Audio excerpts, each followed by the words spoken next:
Bueno, pues muy buenas tardes. Bueno, vamos a empezar ya con la última mesa redonda, ya al final de las jornadas prácticamente. Y bueno, esta mesa redonda sobre el siglo XIX. Y sin más dilación voy a ceder la palabra ya a los distintos ponentes. En primer lugar va a intervenir Esther Aba Montes, que nos va a hablar sobre cómo documentar teatros, diversiones y compañías teatrales en la Manila del siglo XIX. Y sin más. Gracias. No sé si... ¿Sí? ¿Me oís bien? Vale. Bueno, primero agradecer a la Universidad de Málaga la acogida y la organización de este congreso. Y yo creo que estamos todos agotados y que no voy a abusar de la atención y sobre todo vamos a garantizar el bienestar y que lleguemos todos a la cena y prontito. La verdad es que la ponencia que había preparado era para otro tipo de público y todos sabéis lo que voy a explicar, así es que voy a ir pasando y dejaremos tiempo a los otros compañeros, ¿de acuerdo? El título es un poco engañoso. Diana me ha dicho, vas a explicar cómo los métodos para documentar. Digo, no, los métodos para documentar ya lo sabéis todos. Lo que voy a ver si voy a engañar a alguien, a ver si se dedica a hurgar en los archivos y podemos documentar todo lo que nos falta. Mi idea era hacer un repaso rápido y sucinto del panorama teatral en Manila en el siglo XIX, como un centro cultural y de espectáculo. La verdad es que voy a pasar muy rápido porque todos lo sabéis. Hay unos hitos históricos del siglo XIX que no voy a entrar porque los conocéis todos, pero vamos, básicamente la monarquía parlamentaria, la burguesía que desplaza a la nobleza, México con X, Mario, lo siento, disculpa. Sí, la independencia de México en el 12, la presencia del gobernador Clavería en Filipinas, la liberalización del comercio en 1868 y el camino de la independencia con la revolución de Cavite, la élite ilustrados, el fusilamiento de José Rizal, el Katipunan y la independencia en 1898. Y no entro porque los que estáis aquí lo conocéis perfectamente.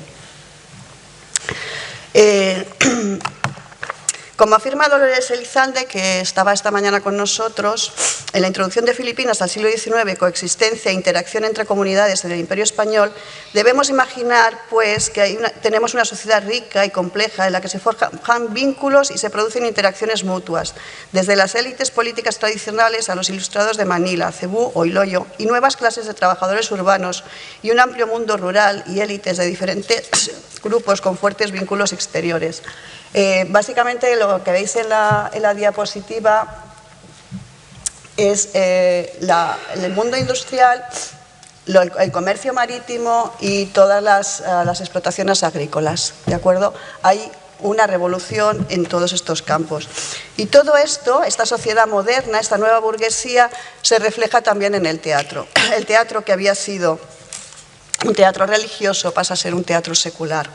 Hasta el siglo XIX, el ocio, la fiesta y las manifestaciones teatrales van estrechamente ligados a la vida y al calendario religioso. Aquí tenéis varias piezas teatrales. Y siempre estaban asociados a órdenes religiosas. Si citamos a Cabrero, el teatro en Filipinas, desde sus orígenes, va a tener un carácter dogmático y religioso, con el fin de captar el espíritu de las poblaciones indígenas, directrices que se van a mantener hasta muy avanzado el siglo XIX. En el transcurso del siglo XIX, el teatro misionero, bueno, Jorge sabe mucho más que yo, será heredado por el teatro escolar. Los textos dedicados a los santos son recurrentes en la formación dentro de los colegios que eran administrados por religiosos, siendo una práctica muy común en otras colonias españolas. Hacia finales del siglo XVIII, las festividades públicas consistían en corridas de toros, la puesta a escena de comedias, fuegos artificiales, paseos y cabalgatas. Había en las calles luminarias, desfilaban mojigangas y la gente se reunía en saraos para festejar. Las razones son varias, desde fiestas religiosas hasta la llegada de nuevos dignatarios o conversiones de lugareños. No había un teatro o un lugar para realizar las festividades y en los inicios del siglo XIX lo más viable es que se realizasen en la Plaza Mayor de Manila, que todos lo habéis visto en estas ilustraciones tan bonitas de Lozano. Y en el caso de los toros, un tendido, que dan la idea de lo que vendría a ser un antecedente de los espectáculos teatrales elementales. En esta imagen, que es un libro de viajes, vemos una corrida de toros en 1895. El único edificio que tenemos teatral referenciado por Retana era el Cómico en 1790 y en activo hasta 1812. Durante este periodo la actividad teatral en español es escasa. Se aprovecha la libertad de imprenta de la Constitución de 1812 para la prosa política y pamfletaria, desestimando la dramaturgia. Durante el siglo XIX se impulsaron las actividades de entretenimiento a semejanza de aquellas que se realizaban en la corte. La modernización y secularización de la administración española en Filipinas tiene un efecto de espejo en la sociedad y sus formas de entretenimiento. Esta modernización es clave la posibilidad de acceder a una educación y una cultura hispánica común gracias a la ascensión económica de nuevas élites no españolas y a una incipiente política de instrucción política. Fue decisivo el Decreto de Instrucción Pública de 1863, del que no entro. Bueno, aquí tenéis varias expresiones y diversiones populares, las comedias de Moro Moro, el Cundimán, que salió ayer, Mario hablaba del Cundimán, y las galleras, por ejemplo. ¿Esto me ha saltado? ¿Nos ha saltado? Bueno, vale, el decreto de instrucción pública del que nos ha hablado Dolores, y Dolores Elizalde esta mañana, con lo cual ya no voy a entrar. Anterior a este decreto, una fecha fundamental es la creación de la Sociedad de Recreo del gobernador Narciso Clavería, del que también todos lo conocéis, con lo cual lo voy a pasar bastante rápido, pero sí fue una figura importantísima, hizo muchas reformas, tanto políticas como agrícolas, como industriales, pero sobre todo trajo las sociedades de recreo que impulsaron el teatro secular en Manila en ese momento. La creación de las sociedades de recreo abre las puertas al teatro laico, primero de aficionados y después de compañías locales y europeas, y permite la construcción de teatros estables con programación propia.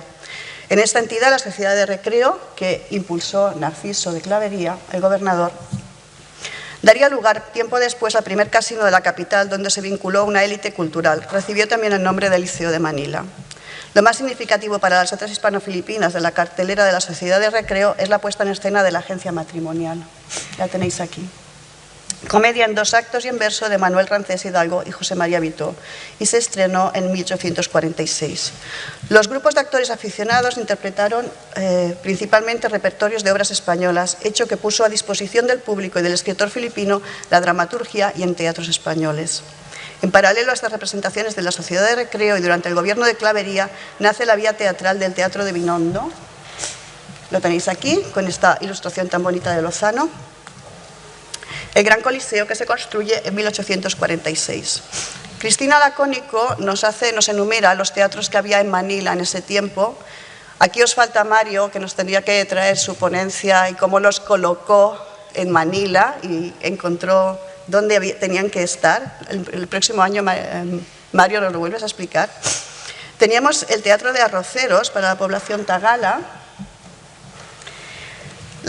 que era una construcción de nipa y bambú que describe Itad en sus artículos. Estuvo en funciones hasta el descenso de los años que van de 1840 a 1845 y en él se representaban las comedias de capa y espada. El Teatro de Tondo, para la población tagala, que acabaría siendo escenario de óperas y zarzuelas. El Teatro de Binondo, en 1846, que se representaban las obras españolas de García Gutiérrez o de Zorrilla. El Teatro de Sivancón, donde Appiani tenía su compañía de danza. Appiani era una figura muy importante. El Teatro de Arroceros, construido por la Sociedad Recreativa de España. El Teatro de Bilibid, para corridas, zarzuelas o conciertos vocales. El Teatro de Variedades, también llamado Teatro de Novedades. El Teatro Filipino, que lo tenéis aquí, que está en esta revista que Jorge también nos explicó ayer, Manililla. Aquí es una ilustración cómica, pero ilustra la vida de teatral y cuál era la actividad que había en Manila en ese momento. Y el Teatro Circo de Zorrilla, en 1893, que se describe como el primero que tuvo electricidad y que se convierte en un teatro de la élite influente en Manila. El Teatro de Zorrilla lo tenéis aquí. Y encontré una imagen del interior y fue el primero en tener electricidad. Hay también teatros infantiles de Guiñón y en Tagalo, y se deben incluir los teatros al aire libre de bambú en que se representaban los carrillos y las chinicas y una especie de teatro de sombras muy popular. La llegada de compañías estables profesionales de teatro, danza y canto desde Europa a Filipinas justifica la buena salud del teatro en el siglo XIX. En 1848, y todavía en gobierno de Narciso Clavería, llegan a Filipinas artistas teatrales profesionales deportados, entre ellos dos figuras clave, Narciso de la Escosura y su segunda mujer, la actriz Carlota Colonel, que venían del Principal.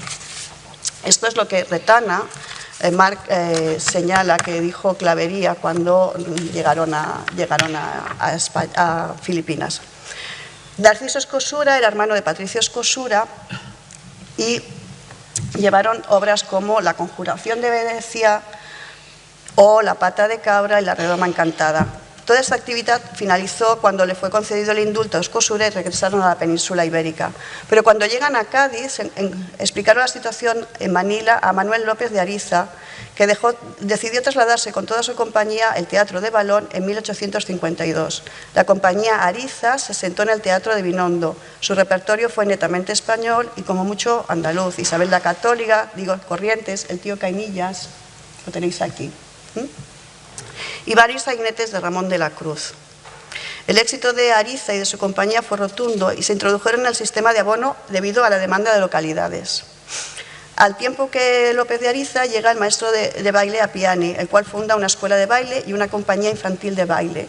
Completaba el programa con López de Ariza la compañía de Appiani y bailaban en los intermedios y los programas se publicaban en el Boletín Especial de Filipinas, que os lo enseñaré después porque lo enlazamos con otro tema. También hay que citar a Darío Céspedes, que Mario conoce perfectamente, y su compañía trae la zarzuela a Manila, un género que está en decadencia en España, pero que encuentra su sitio en Filipinas hasta hoy. Darío Céspedes presentó a finales de 1878, a principios del 79, Jugar con Fuego, El Barberillo de Lavapiés. El teatro filipino tenía estrellas tan importantes como Alfredo Ratia, Práxedes, Fernández, esta señora era muy importante, Alejandro Cubero, padre del teatro musical en Filipinas, y Elisa Raguer, la cual se convirtió en el puntual de Práxedes. Retana también habla de la compañía de Llanos y de las hermanas Cecilia y Carolina Campini, que Cristina Lacónico colocan en el Teatro de Bilibid, junto a Juan Antonio Barbero, bajo la dirección de Antonio García Écija. Es un momento en que peninsulares y filipinos escribían en español y llegaban compañías de España para actuar e inyectar nuevas influencias en el teatro local. La escritura de obras de teatro contemporáneas sobre temas filipinos también comenzó en el siglo XIX. Retama menciona algunas, como La Conquista de Jolo, Una página de gloria de Federico Casamón y Regino Escalera en un acto y en verso estrenado en el 23 de abril del 76. Y paralelamente también tenemos obras más modernas que hablan de temas filipinos actuales, como Junto al Pasic de José Rizal o Los cuadros filipinos en sainete de Francisco Dentala, que se vendía a través del periódico en cuartos.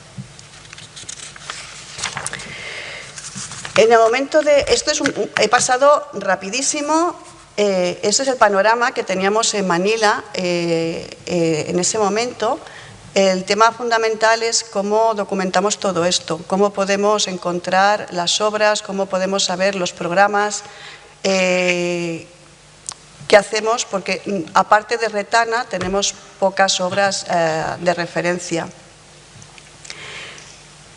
Los espacios eran diversos y eran numerosos. Habían casas de nipa, edificios teatrales más o menos ambiciosos, con una vida corta debido a los terremotos y a las inclemencias atmosféricas, escuelas e instituciones y también barcos. Igual que ahora en nuestros cruceros, pues en los viajes que hacían ellos en barcos se representaban obras teatrales durante la travesía, que representaban teatro en el galeón de Malina y en los vapores que unían España con Filipinas. Afortunadamente tenemos fuentes secundarias reconocidas y sólidas como el aparato bibliográfico de Retana y de Barrantes. La gran suerte que tenemos en estos momentos es la digitalización, que ha hecho que podamos acceder fácilmente y también que fácilmente podamos comparar las fuentes y darnos cuenta de quién cita a quién. Pero no son las únicas, debemos revisar libros de viajes. Estos días ha salido el libro por ejemplo, alguien mencionó el libro de Malá, y tratados de la época. Los informes de censura nos dan muchísima información también de qué se representaba, qué se escribía y qué no se representaba. Los informes de los soldados, los diarios de a bordo, y también el Boletín Oficial de Filipinas. Aquí tenéis el diario de Manila. En resumen, toda aquella documentación oficial que explica y regula la vida diaria de aquella época. Aquí tenéis el Boletín Oficial de Filipinas, que publica la programación del Teatro Español de Tondo y el Teatro de Sibacón. El ingente trabajo de digitalización hace asequible la tarea de referenciar la vida artística manileña documentada. Un minuto, gracias. Bueno, uno. Y portales como la Biblioteca Virtual de Prensa Histórica, bueno, aquí tenéis la Oceanía Española también. Portales como la Biblioteca Virtual de Prensa Histórica, esta es la Biblioteca Hispánica de la ECID y la siguiente es la Biblioteca de Prensa Histórica. Son espacios de referencia, así como la Biblioteca Cervantes, que Rocío, que no la tenemos aquí, impulsó. Así como afirma Miguel Luque, la prensa decimonónica insular alberga un gran caudal de datos acerca de la escena teatral en el archipiélago durante esta etapa de su historia y está esperando que los investigadores vayamos a buscarla. Así es que vamos a ello. Todo para vosotros. Pues muchísimas gracias, Esther. Bueno, mientras Alberto se coloca por aquí, comentaré que siguiendo un poco la estela de las anteriores mesas redondas, haremos las 4 ponencias seguidas y después las posibles preguntas que pueda haber las haremos todas juntas, ¿vale? Sí. Ahora, en segundo lugar, va a intervenir Alberto Penades de la Cruz con una ponencia que lleva por título Lengua e identidad en las novelas de Rizal. Espero que no nos precipitemos. Finalizar presentación. Y ahora encontremos la mía. Esta. Bien. Y ahora presentación, ¿esto qué fe era? No me acuerdo. Aquí, en este. Ahí, al lado. Ahí. Perfecto, ya tenemos. Esto es lo que está viendo aquí la gente. Bien. Hola. Bien, buenas tardes. Muchas gracias a los organizadores, a la universidad y al público con inestimable paciencia y persistencia a estas horas por estar todavía por aquí. Yo, por poner la venda antes de la herida, pues soy un ajeno un poco a los estudios literarios y cosas por el estilo. A mí me interesa, me interesa Filipinas y Rizal, y eso por muchas razones, pero en este caso concretamente es porque es para mí un ejemplo enormemente interesante de novela constructivista, por así decirlo, y de ejemplificar asimismo la forma constructivista de entender la nación o la construcción nacional, pero y de una forma extremadamente inteligente, ¿no? Entonces, pues mi idea es presentar un poco, pues cómo lo veo esto, la idea de la nación en Rizal, todo esto, o sea, que derivativamente pues podríamos discutir sobre que si Rizal es nacionalista, que si no, que bueno, son temas de menos interés, pero sobre todo la clave de la novela y algo sobre lo que quiero trabajar un poquito más, claro, porque esto no está muy trabajado, también lo tengo que reconocer, sobre el lenguaje social, es decir, el lenguaje étnico en las novelas de Rizal, es decir, las categorías y los atributos que utiliza para describir a la sociedad, con posibles articulaciones de qué grupos podría haber, y el papel de la lengua como articulador de esas categorías y atributos sociales, ¿no? Y un poco una exploración, digamos, ¿no? De este material. No tengo una tesis concluyente, por desgracia, ¿no? Pero como sabéis, vamos a decir, sabéis, ¿no? Pues la versión habitual, ¿verdad?, de las naciones es un poco, tiende a ser más, sobre todo entre la literatura, pues la idea de princesas dormidas, más que de nación en construcción, ¿no?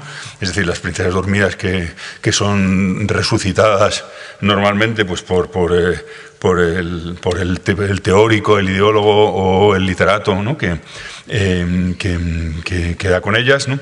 Pero los constructivistas pues normalmente pensamos que las novelas pueden construir naciones, y de esto hay pues mucha teoría, y bueno, y vosotros lo sabréis del todo, ¿no? Pues que si comunidades imaginadas, etcétera, ¿no? Pero generalmente son como un efecto, por así decirlo, indirecto, ¿no? Es decir, a veces puede ser no deliberado. Yo a lo mejor los novios de Manzoni, pues no sé si idealmente él quería realmente colaborar a la construcción nacional, pero el hecho de que todo el mundo lo lee, pues tiene ese efecto indirecto. proyecto. Y a lo mejor pues el que escribió la épica del Kalevala pues sí tenía más interés, ¿verdad?, en practicarle la resurrección a la supuesta nación finlandesa, ¿no? Y esto pues es un poco la idea desde las primeras fabricaciones, la falsificación de los Xi'an, todas estas cosas, ¿no? La idea de la nación, de usar los textos, ¿no?, como los textos literarios, pues para construir nación, directo o indirectamente, pero no, esto es la nación. Pero lo interesante de Rizal es que la nación expresamente es algo que ha de hacerse, pero esto es normalmente... Esto es la conclusión a la que llega el observador, el estudioso, pero no el protagonista, ¿no? El protagonista a veces lo dice pues como la famosa broma esa de D'Azeglio de ya hemos hecho Italia, habrá que hacer los italianos, pero en el fondo eso era una butad, ¿no? Quiero decir, no es una cuestión de que realmente ellos pensaran que había que hacer los italianos. Hombre, los italianos estaban un poco ahí y alguno había que espabilarlo, pero Rizal es una persona que entiende que claramente hay que hacer Filipinas, ¿no? Filipinas es una cosa que está completamente por hacer. Entonces, a diferencia de la mayor parte del nacionalismo que él había conocido en Europa, ¿no?, el nacionalismo de matriz más o menos romántica, política, etcétera, no se mira hacia atrás, sino se mira enteramente hacia el futuro, ¿no? Y entonces esto es una perspectiva muy original, ¿no? Entonces, tanto Noli Me Tangere como el filibusterismo pues son novelas constructivistas en un sentido muy profundo porque son conscientes, ¿no?, del proceso que se está construyendo y además dramatizan el proceso de construcción y las dudas políticas y morales, si se quiere, del proceso de construcción. De hecho, son el asunto principal, son esas dudas, ¿no? Entonces, en un sentido, se contiene a sí misma, ¿no?, porque es una novela que habla del proceso de construcción nacional y además genera esa construcción nacional, ¿no? Y además, además de ese diálogo interior, también interactúa porque interpela a los actores exteriores, es decir, es consciente cuando se escribe de que hay una audiencia en Filipinas y hay una audiencia en España que puede reaccionar de alguna forma y deja algunos argumentos abiertos, ¿no?, para ver qué es lo que va a pasar, si tendrán éxito los reformistas o no tendrán éxito. Entonces las cosas podrán tomar distintos decursos que están más o menos previstos en las novelas, ¿no? Y por último, pues el propio autor entra en el drama, ¿no?, y entra en el drama especialmente, sobre todo pues porque su martirio, ¿no?, le hace participar en el drama no ya como autor, sino como un protagonista, ¿no? Y de hecho su martirio sacrifica completamente los escritos y, como sabemos, pues la lectura de la obra de Rizal pues se convierte en una lectura a través del martirio y se ignora lo que son los escritos, sino simplemente pues se crea su figura, etcétera, ¿no? Y además contribuye a uno de los decursos de la acción, y precisamente el que menos le apetecía o el que menos le hubiera gustado. No solo que no le apetecía que le fusilaran, sino que tampoco le apetecía tampoco quería que se fuera el curso. Entonces, en este sentido, la posición lógica de la novela y toda esta autorreferencia de los planos de construcción me parece que es completamente único, porque nadie, que yo sepa, ha escrito un libro de esta forma, ¿no? Este proyecto abierto para intervenir, para teatralizar la política de su momento e intervenir en ella al mismo tiempo, ¿no? Esta es como mi idea, ¿no? La clave más trivial la clave básica de la lectura, de hecho yo siempre la he encontrado, de hace tiempo, vamos, en Unamuno, en el epílogo a la biografía de Retana, ¿no?, en el que él le molesta tanto que la gente intente encontrar siempre a Rizal en Ibarra, en Elías, en el otro, en tal, y dice, no, Rizal son todos de alguna forma, ¿no? Es decir, Rizal simplemente dice, ¿no?, necesita más de un personaje para la multiplicidad de su espíritu, y realmente es que necesita más de un personaje para mostrar sus propias inquietudes y dudas, y que son también las distintas voces que hay en el debate en Filipinas, ¿no? Y entonces, Unamuno lo dice de una forma muy sencilla, que me gusta, que las novelas son diálogos sociológicos, ¿no? Dice también a veces filosóficos, dice son diálogos sociológicos. Esta es la clave de las novelas, que son dialécticas, ¿no?, que son argumentativas, ¿no? Y es muy interesante, ¿verdad?, que una novela puramente argumentativa, nada dogmática, pues se convierta y se intenten convertir como textos fundacionales de una nación, de una forma, por así decirlo, como tomando una posición clara, cuando precisamente las novelas están para discutirlo todo, ¿no? De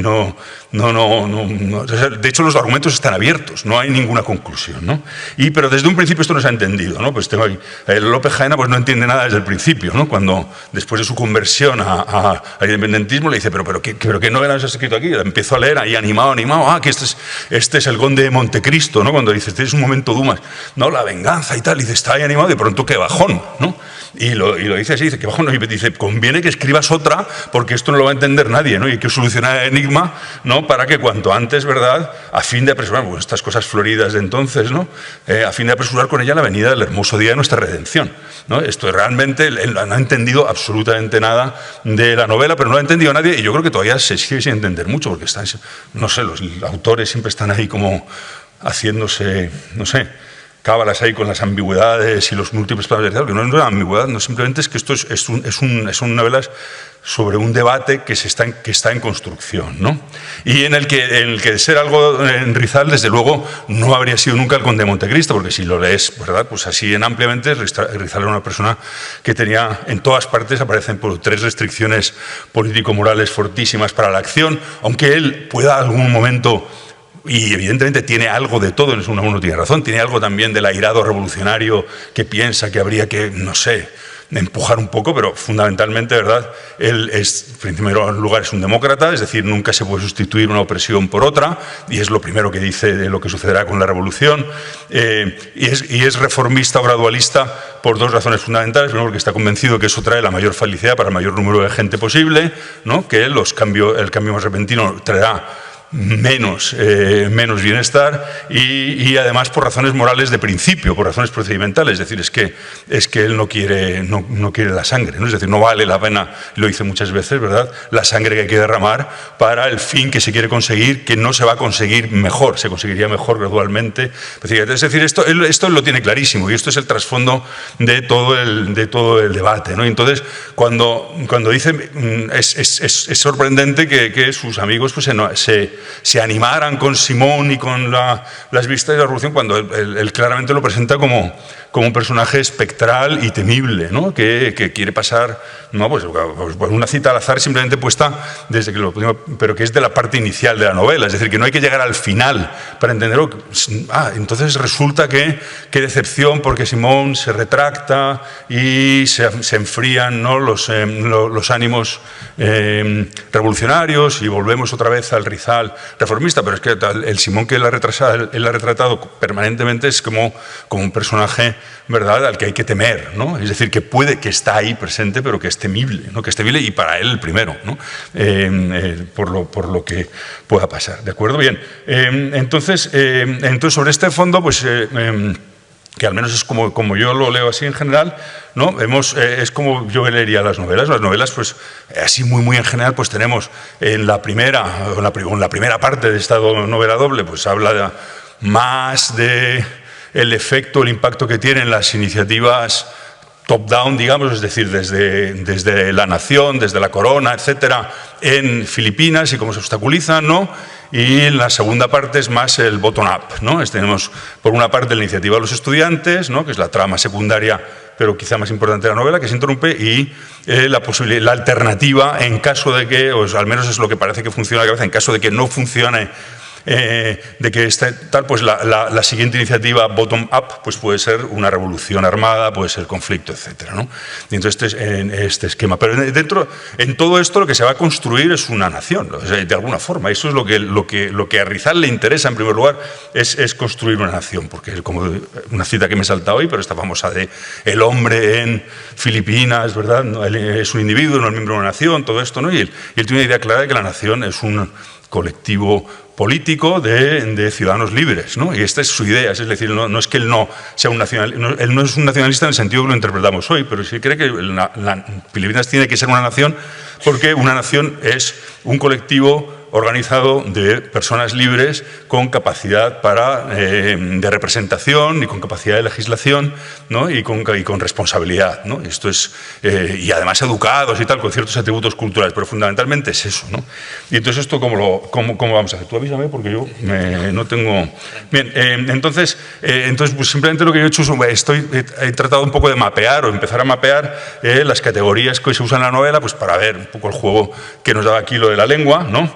Primero, los atributos y las categorías. Es interesante que eso es, o sea, en muchos lugares, pues Rizal hace listas, ¿verdad?, de los atributos que hay, siempre acabados en etcétera, ¿no? Es decir, en primer lugar, son abiertas, son listas abiertas de, ahí había chinos, españoles, filipinos, militares, curas, viejas, jóvenes, etcétera, ¿no? O había indios, españoles, chinos, mestizos, frailes, clérigos, empleados, gobernadorcillos, estudiantes, militares, etcétera, ¿no? Es decir, son grupos y son atributos que unos pues son de los que hoy llamaríamos étnicos y otros pues son profesionales, otros son de edad, etcétera, ¿no? Y luego pues estos aparecen en las novelas. Por cierto, ¿cuál diríais que aparece más de todos estos? Así a la mesa. No sé, chino, indio, filipino, español, ¿qué? ¿De entre estos? Una pista. Una pista, no es el primero que piensas, ¿no? Pues escúchate, chino es uno de los que más aparecen, ¿sabes? Es decir, cuando hablamos de las no exactamente chino, ¿no? Es decir, no, de hecho lo que más aparece en Noli es español y en Philly es chino, es de indio por poco a chino, ¿no? Términos, me refiero a designaciones a personas, no como adjetivos, sino personas que son designadas como, ¿no? Vino un español, entró un español, esta era una española, eran no sé cuántos y tal, o era un chino. Chino aparece, en Noli aparecen 71 si sumas hombre amarillo, ¿no? Y si sumas alguno más como hijo del astuto hijo del celeste imperio y todo eso, pues se pondría en el top, ¿no? Porque, es decir, los chinos sí que son designados como chinos muchas veces, ¿no? Entonces, evidentemente, la forma preferida de designar a la gente es como joven, ¿no? Es decir, casi todas las personas son designadas como un joven. Un joven, a veces es un viejo, y si no es un joven, o por sus oficios, ¿no? Podemos pensar de que si es un joven, posiblemente es un filipino, no está indiferenciado. Es decir, muchísimas veces no los diferencia. Podemos diferenciar, a mí simplemente me llamó la atención que los filipinos sean una clara minoría, ¿no? Designados como personas con respecto a todos los demás. Y luego la modulación del cambio en el sentido en que hay mucho más español en Noli, como es lógico porque hemos dicho, es top-down, es decir, España está más presente porque se trata del escaso calado de las reformas españolas, ¿no? Sobre todo a partir de los 60, ¿no? O sea, específicamente, ¿no? En las Filipinas, las que él había visto al llegar a España, le habían sorprendido y dice, ¿por qué no las tenemos aquí, no? Y entonces los españoles es menos importante en Philly, tal vez, quizá, pero esto no estoy seguro, es porque también pensemos que en principio Noli Me Tangere es un libro que había como concebido quizá para los españoles, ¿no? Es decir, como para que los españoles se dieran cuenta de lo que estaba pasando en Filipinas, y yo creo que al final se atrapa más en contar una historia que les interesa a los filipinos y que se difunde en Filipinas, ¿no? Y a lo mejor el filibusterismo, ya está más claramente ideado para ser leído por filipinos, ¿no? Y entonces hay menos referencia a lo mejor a los españoles, pero esto no estoy completamente seguro. Lo que sí he leído por ahí varias veces es que él tenía ese proyecto inicial de haber hecho una novela coral entre varios autores, un libro coral denunciando de cara a España, ¿no? Que los propagandistas hubieran hecho cada uno una parte explicando a los españoles lo que pasaba en Filipinas, porque estaba convencido, es que a lo mejor si supieran lo que nosotros sabemos de Filipinas, pues tomarían medidas más contundentes, ¿no? Bueno, el hecho es que estos son los atributos, los etcétera, a mí, y luego las categorías, ¿no? Y solamente quería subrayar cómo pues, raza, por ejemplo, es tan importante como nación, ¿no? Nación aparece muy poco, ¿no? De hecho, en Rizal todavía el lenguaje de nación es ese lenguaje antiguo de simplemente un colectivo de naturales de alguna parte, ¿no? No es el lenguaje de la nación política, excepto en Simón, ¿no? Pero es decir, es cuando habla de nación y tal, entonces, de hecho hay tres usos, ¿no? Pero él habla a veces de la nación como España, es decir, porque España sí es una nación, y a veces cuando él habla de la nación quiere esto, la nación quiere aquello, nunca es Filipinas, es España, ¿no? Porque recordemos, la nación es el conjunto de ciudadanos libres con derechos, y esos son los únicos que pueden ser nación, porque los filipinos no son nación, ¿no? Insisto, no son nación porque él no tiene ninguna idea étnica de lo que es una nación, ¿no? Entonces nunca se refiere a los filipinos como nación, sí se refiere a España como nación, incluso en distancia y con la heteronomía de que me están gobernando desde lejos, y me parece, y hay un momento, hay una página muy bonita del Noli que se vuelve como de ciencia ficción, ¿no? Que piensa, dice, imaginaos dentro de mucho tiempo, ¿no? Dice, la nación que aquí entonces habite, ¿no? Es decir, dentro de siglos, y cómo mirar entre las ruinas, entre el musgo y tal y cual, encontrar unas ruinas de lo que somos ahora, y se sorprenderá, y digo, esta gente, estos tíos los gobernaban desde otro continente, qué cosas, dice, se sorprenderán mucho, dice, la nación que entonces hay aquí, de que aquí había gente a la que les gobernaban desde lejos, ¿no? Pero tiene absolutamente claro que esa gente en ese momento, los no claramente designados, porque están designados por mogollón de palabras, no son una nación, ¿no? Y lo que hay que hacer es hacerla, ¿no? Entonces, pues el lenguaje es mucho más, aunque ya digo, la raza más que la nación, pero sobre todo lo que aparece mucho son las categorías lingüísticas, o sea, como categorías más amplias que las étnico-ocupacionales de edad, pues se mencionan muy recurrentemente en lengua, tanto español como castellano, usa las dos variantes. Se va más hacia el castellano en Fili, pero usa las dos. En Fili casi no hay mención al tagalo, aparecen 4 menciones al tagalo, es una cosa que me ha sorprendido, es mucho más en Noli Me Tangere, que aparece 39 veces mencionada la lengua, ¿no? En general la lengua... ¡Uy, 2 minutos! Vamos rápido. En general la lengua es de lo más, pero vamos, todavía la religión pues todavía más, quiero decir. O sea que en cuanto a los criterios de que distingue a la gente, que no son ya atributos individuales, sino cuestiones que pueden diferenciar a las personas y que son como elegibles, ¿no? Pues desde luego aparece mucho la religión, que es algo que siempre es en el contexto de que él les une, aunque él se separa, pues decir, pero admite que une mucho a los filipinos, ¿no? Y entonces aparece siempre como algo que para unos es unión y otros no. Bien, y entonces, pues muy rápido. Y es que esto para mí era casi más importante. El otro tema es cómo ve cómo ve lo del lenguaje. Creedme que es importante. Y entonces, pues esto es el fenómeno pentecostés, ¿no? La Iglesia Católica es protectora de las lenguas minoritarias en todas partes, ¿no? En los países europeos, donde hay Iglesia Católica, hay lengua catalana, hay lengua euskera, hay otras lenguas, etc., ¿no? Es decir, y la Iglesia protestante, incluso en Francia, es vector de nacionalización y estatalización de las lenguas. Esto es una cuestión que los historiadores de las lenguas conocen relativamente bien, ¿no? La Iglesia Católica pues, se establece como tutora de lenguas minoritarias para, en principio, pues, establecer un papel de mediación, ¿no? Para proteger, ¿verdad?, a los humildes de las malas influencias y esencialmente para mediar, ¿no? Para ser el intérprete del obrero catalán o del campesino vasco con respecto a las autoridades, ¿no? Entonces, es decir, el que interpreta las cosas y lo que hay que hacer es el cura, ¿no? Y este es el papel que han tenido muy generalizado, ¿no? Y así como, ¿verdad?, yo cito aquí simplemente a este gran historiador de la lengua catalana, que es Marfany, pero que habla, pues ahora tienen, ¿verdad?, de cartas de obreros intentando aprender español y los curas que no les dejan, ¿no? Y que insisten en que no aprendan, que hablen catalán y no sé cuántos, que tienen un mismo paralelo en Filipinas y también en México y en otros sitios, ¿no? Porque se dicen un montón de cosas, a veces un poco disparatadas, sobre el virreinato español y todo eso, y la colonización y todo eso, pues como no sé si, vamos, como cualquier persona en México, bueno, es que en México tampoco todo el mundo ve en contra de que sea completamente consciente, ¿no? La hispanización fue relativamente débil, es decir, mucho más avanzada que en Filipinas, que aunque se tiende a dar siempre la cifra más baja posible, que es el 1%, y no el 10%, que es la más alta posible, pero en México como mucho podía ser el 40%, ¿no? La cantidad de personas hispanizadas, y posiblemente menos, ¿no? Y posiblemente menos. Y los frailes habían intentado no enseñar español también en México y en todas cosas. De hecho, enseñaban náhuatl, es decir, los curas fueron un vector de expansión del náhuatl, el aymara, el quechua y el guaraní, ¿no? Y antes enseñaban latín que castellano, porque no querían que aprendieran español. Entonces, tenían que estar siempre negociando con la corona por distintas regiones, si enseñamos aquí náhuatl o castellano o los dos, ¿no? Y pues a Oaxaca enseñaron náhuatl, pero en Nueva Galicia pues, se ganó la corona y enseñaron más castellano que náhuatl. Y esto era la política general. Es decir, esto es una cuestión que ha existido siempre, ¿no? Y esto pues les deriva, ¿verdad?, del milagro de Pentecostés, ¿verdad?, de que hablaban todas las lenguas, ¿no? Que en latín es esto, y que cita en el sermón, lo cita mal, con mal latín, dice omnes linguas, cuando es variis linguis, el original latín, Rizal. Entonces él es muy consciente de esto y plantea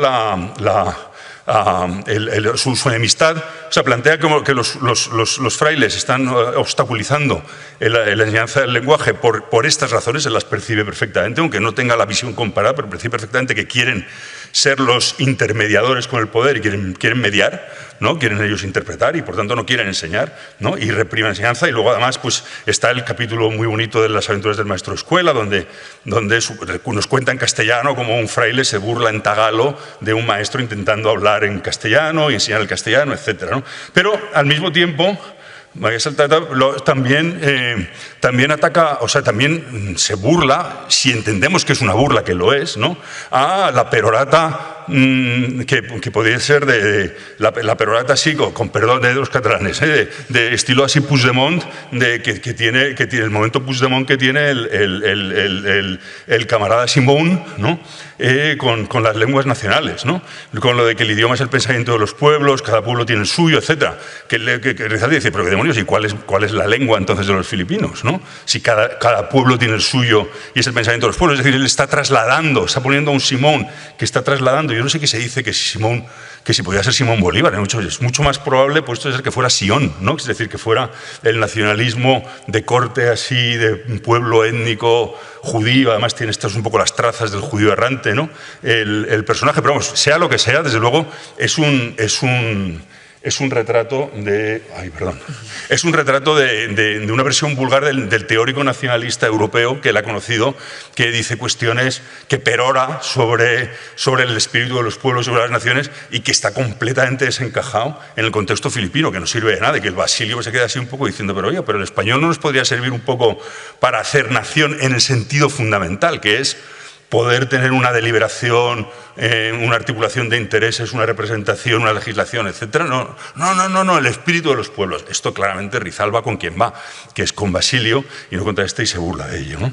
Y entonces, pues nada, en total, que él se opone a los dos esencialismos de izquierdas y de derechas, ¿no? O reaccionario y revolucionario, visiones del lenguaje, y él presenta el lenguaje en una visión no esencialista, sino constructivista, en la forma de construir una sociedad a partir de una articulación de categorías pues muy complejas y que están disjuntas, y cómo se podían juntar uniendo al más número posible de personas de todos esos atributos, ¿no? Con el problema de los chinos, que al final entran bien, ¿no?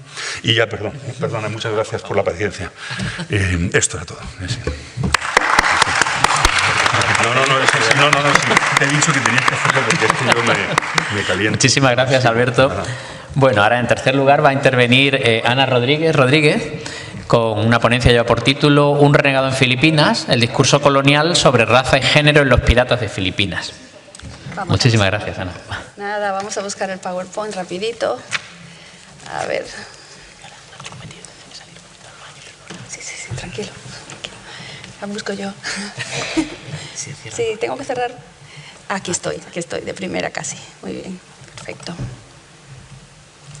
Y ahora le doy la cosita y ya está. No. ¿Así? Eso es lo que... Perfecto, muy bien. Pues nada, bueno, pues nada, ¿qué tal? Buenas tardes. Y antes de empezar, por supuesto, como todos mis colegas, voy a dar las gracias a la organización. Ha sido magnífico, maravilloso estar aquí. Y también quiero dar las gracias a los colegas, a los muy admirados colegas y a muchos de ellos grandísimos amigos, por estar aquí, por crear comunidad, por seguir creando esta comunidad de especialistas en literatura hispano-filipina, que yo creo que somos un grupo todavía no muy grande, pero muy bien avenido. Y que además nos apoyamos mucho, y esto es una de las cosas más bonitas, que es ver en persona, ¿no? Después de a veces 1 año, 2 años, 3 años, dependiendo de los casos, a gente con la que has estado trabajando durante todo este tiempo, y que contamos los unos con los otros para los proyectos, nos avisamos si aparece un texto que sabemos que le puede interesar a otra persona. O sea que creo que tenemos algo muy mágico aquí, y me gustaría que siguiéramos trabajando juntos para que esto siga siendo así. Es algo realmente muy mágico, lo que pasa en este grupo desde que, bueno, yo entré en el grupo hace 5 años y fui conociendo poquito a poco a diferentes personas, pero cada una de ellas es como una nueva aportación fantástica a mi vida profesional, personal, y me alegra ver que hay pues cada vez hay más gente, cada vez hay sangre nueva, ¿verdad? Como vemos algún estudiante que ya ha presentado aquí. Mi propio estudiante, Bethany Sudivio, que no está aquí porque con cosas de inmigración todavía la pobre está trabajando con su green card y no sé qué, pero pronto estoy segura de que también se unirá a varios de estos proyectos porque es una chica brillante y fantástica y estoy deseando que la conozcáis y que os conozca ella también. Ya os conoce las obras y todo, pero bueno, en persona, ¿verdad? Porque también hay algo muy especial aquí en persona. Y bueno, yo estoy en una mesa del siglo XIX y me siento muy extraña en esta mesa del siglo XIX porque yo, como sabéis muchos, yo soy siglo de orista. Yo soy especialista en siglo de oro. Y diréis, ¿y qué haces aquí en esta mesa? Pues he llegado al siglo XIX a través de los musulmanes filipinos. Llevo varios años ya trabajando en un libro sobre la representación digamos, del encuentro, enfrentamiento, como queramos llamarlo, entre los españoles y los musulmanes en Filipinas. Llegué a Filipinas en este campo después de haber estudiado muchos años el Mediterráneo, el cautiverio, etc. Y una vez que empecé con el proyecto me di cuenta de que era un libro que no tenía mucho sentido si no lo prolongaba un poquito más, si no seguía un poco toda la evolución de esta relación hispano-musulmana, si queremos llamarla, a lo largo de toda la colonia. Y por eso pues, he estado trabajando textos de todos los siglos de la colonia y hoy os voy a dar algunas pinceladas, porque es lo que tengo tiempo de hacer, sobre uno de estos textos que he estado trabajando, un texto del siglo XIX, Los piratas de Filipinas, de Antonio García del Canto. Y sé que muchos ya conocéis a Antonio García del Canto, pero bueno, si tengo fortuna, a lo mejor añado algún detallito, alguna cosa que no conocéis y que nos puede llevar a seguir charlando no solo hoy, sino en el futuro, ¿no? sobre este autor y otros muchos muy interesantes. Bueno, pues entre los españoles que participaron en la elaboración de un discurso cultural acerca del Islam filipino se encuentra Antonio García del Canto, un escritor y un funcionario gubernamental que sirvió 2 veces en Filipinas y se vio envuelto en múltiples enfrentamientos con los musulmanes. Fue gobernador de Davao, por ejemplo, ¿no? Y desde ese puesto pues, estuvo como muy metido muy activamente con los enfrentamientos con los musulmanes del sur de Filipinas. Su novela, Los piratas de Filipinas, se publicó en Salamanca en 1888 y solo un año antes, como sabemos, en 1887, tuvo lugar en Madrid la Exposición General de las Islas Filipinas, concebida como un medio para reintroducir la lejana colonia en la metrópoli. La exposición incluyó, ahí está el Palacio de Cristal, como ya conocéis, ¿verdad?, donde se hizo la exposición y la inauguración, etc. Esto ya nos interesa un poquito más. Incluyó 2 cuadros que representan a musulmanes filipinos, pero además de incluir estos 2 cuadros, contó con la presencia en persona, como también sabemos, de 8 musulmanes filipinos que fueron traídos desde las islas y que fueron fotografiados en Madrid por Fernando de Vaz Pujant. Estas fotografías desempeñan, en mi opinión, un papel muy importante en la elaboración de la imagen de los musulmanes para la metrópolis. Si cada fotografía es un certificado de presencia, y esto lo dice Barthes, no lo digo yo, si se hace esta fotografía es un certificado de presencia, las fotografías de estos musulmanes pretendían demostrar que el gobierno español era realmente capaz de traerlos a España, comunicando así simbólicamente el poder y dominio españoles sobre el sur musulmán filipino, pero también la cercanía o la posibilidad de acercarlos, de aproximarlos, a pesar de la continua resistencia de estas poblaciones contra los españoles en el archipiélago. La apariencia de los musulmanes filipinos en estas fotos debe examinarse con cautela, porque las fotografías y la exposición en sí fueron cuidadosamente construidas para revelar y ocultar cierta información sobre la antigua colonia. Susan Sontag nos ha dicho que, aunque en cierto sentido la cámara captura la realidad, por supuesto las fotografías son tanto una interpretación del mundo como las pinturas y los dibujos. Las fotografías de los musulmanes filipinos en la exposición instruían acerca de cómo deberían ser interpretados los sujetos musulmanes de las islas por la mirada española. Hoy me voy a centrar más en García del Canto, ¿verdad? Pero quería empezar con estas fotografías para ponerlas un poco como en diálogo, ¿no? Y creando una especie de discurso acerca de cómo se representaba y por qué a los musulmanes filipinos en esta época en diferentes medios artísticos, no solamente en textos literarios, sino también visuales. Estas fotografías, por ejemplo, fueron tomadas en un estudio y es evidente que se eligió un fondo con vegetación, quizás como un intento de trasladar el entorno natural del sur de las Filipinas, estableciendo así un ambiente exótico e incivilizado occidentalizado, orientalizado, que se proyectaba sobre la propia identidad de los personajes representados. Además, la presencia de sus armas, por ejemplo, y sus trajes ahondan en una representación que simultáneamente atrae y aleja al musulmán filipino. La fotografía en sí es un modo de acercamiento, pero luego la estética que se utiliza para representarlos quizá los está alejando, ¿no? Y creando esta otredad. En general, los musulmanes ocuparon una posición compleja dentro del imaginario de las Islas Filipinas españolas, ya desde el principio de la conquista en el siglo XVI. La religión, especialmente desde la perspectiva española, estaba estrechamente entrelazada con la raza.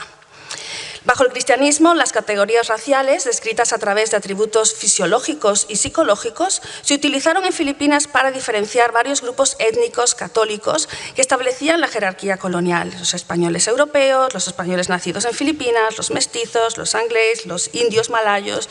Mientras tanto, los nativos filipinos no católicos, como los igorrotes y los negritos, eran también llamados indios, pero se enfatizaba su carácter salvaje.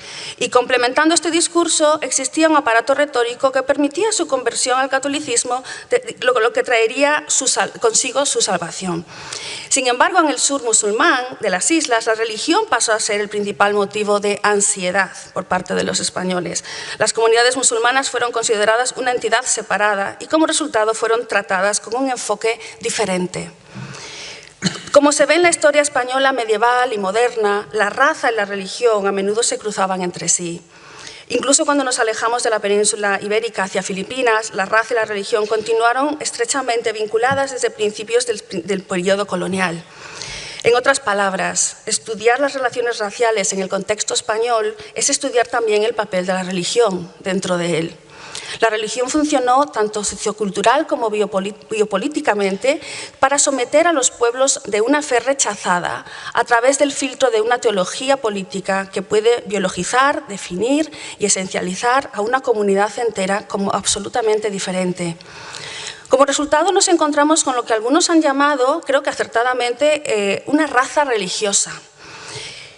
Las acciones legislativas, desde el periodo medieval hasta la temprana modernidad, destinadas a investigar y separar a los musulmanes de los cristianos, la expulsión de los musulmanes y moriscos y las manifestaciones literarias en textos maurófilos y maurófobos pueden leerse como acciones y discursos que contribuyeron al fortalecimiento de una comunidad católica española frente a un colectivo que, sin ser todavía como una raza diferente, ha entrado en un proceso de racialización. A medida que se desarrolló el concepto legal de limpieza de sangre en la España del siglo XV, el escrutinio de la raza religiosa se basó en la combinación de pureza de sangre y vigilancia religioso-cultural.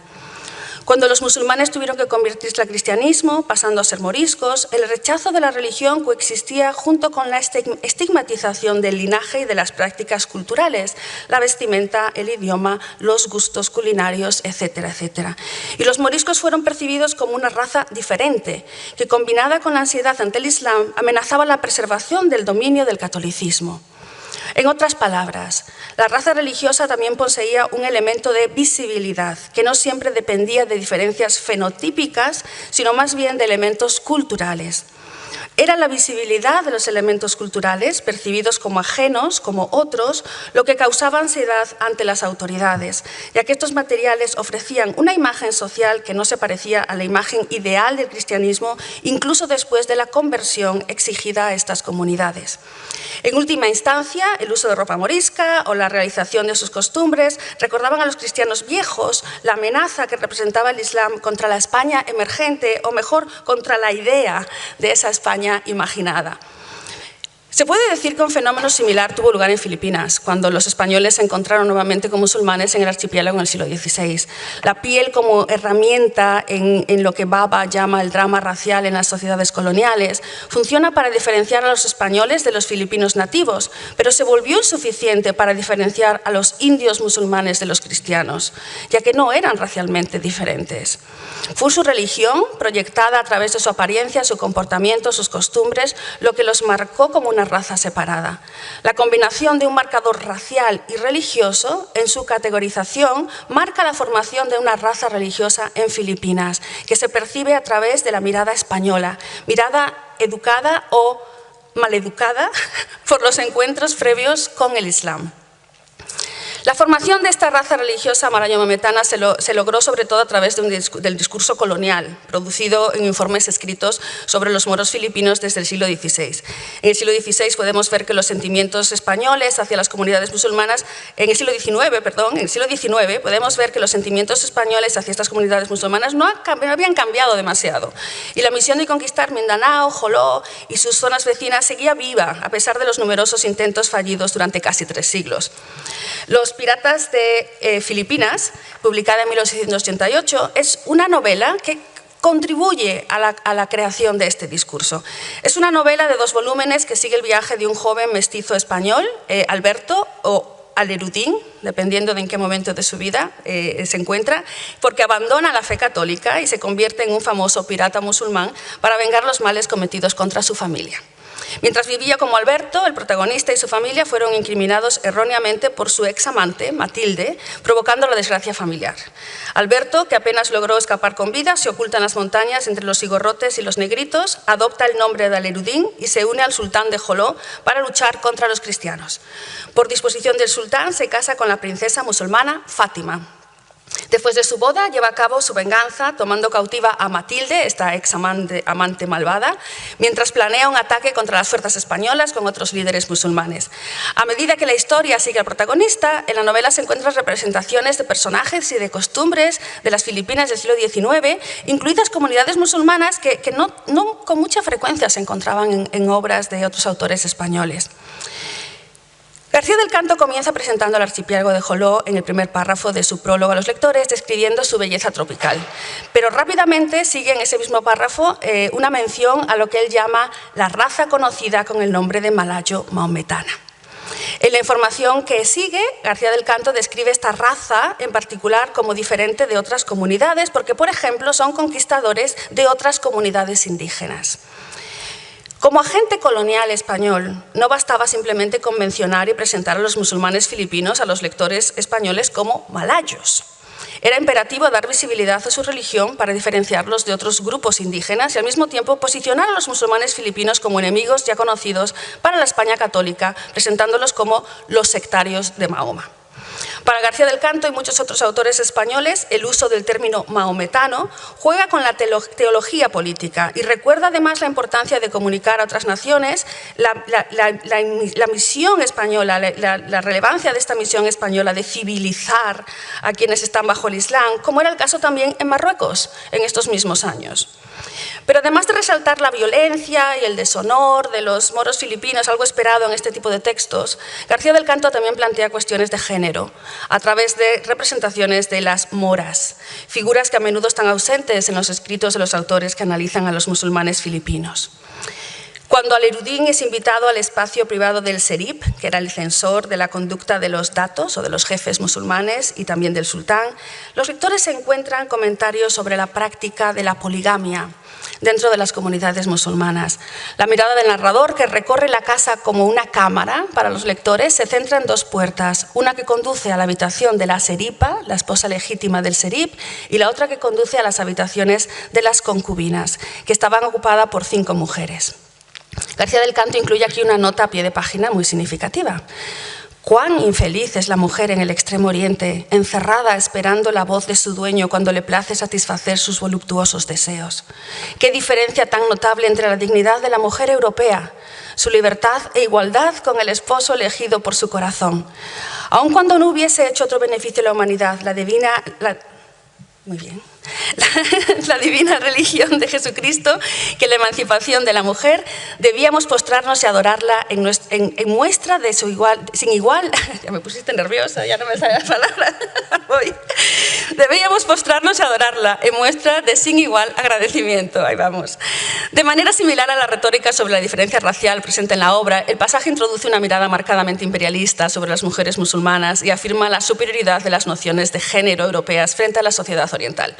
Al elogiar la dinámica de género europea y el papel del catolicismo en la emancipación de las mujeres, García del Canto guarda silencio sobre las cuestiones de género en la metrópoli, un tema central en las discusiones intelectuales de la España de finales del siglo XIX, y solo tengo que mencionar, por ejemplo, a Emilia Pardo Bazán, por decir un nombre, y silencia la discriminación contra las mujeres españolas, históricamente estimulada, promovida por la Iglesia Católica.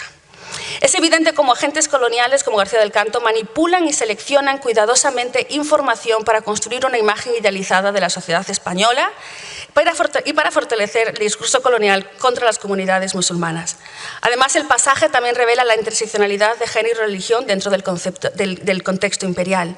Al enfatizar el supuesto papel del catolicismo dentro del proceso de emancipación de la mujer, el autor vilipendia al Islam por los matrimonios polígamos y la costumbre de encerrar a las mujeres musulmanas.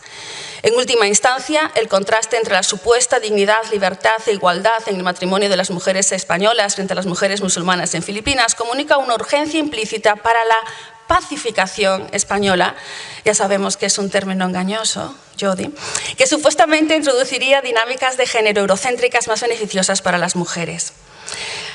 La representación en torno al género en esta obra continúa cuando los lectores conocen finalmente a la princesa musulmana Fátima, que se convierte en la esposa de Aliruddin. Hija del sultán de Joló, Fátima se presenta como la perla más bella del archipiélago, pero a pesar de haberse establecido ya la belleza de Fátima, el narrador continúa destacando que su atractivo era diferente al de las europeas. Y no voy a leer la cita por cuestiones de tiempo, pero era guapa, pero diferente.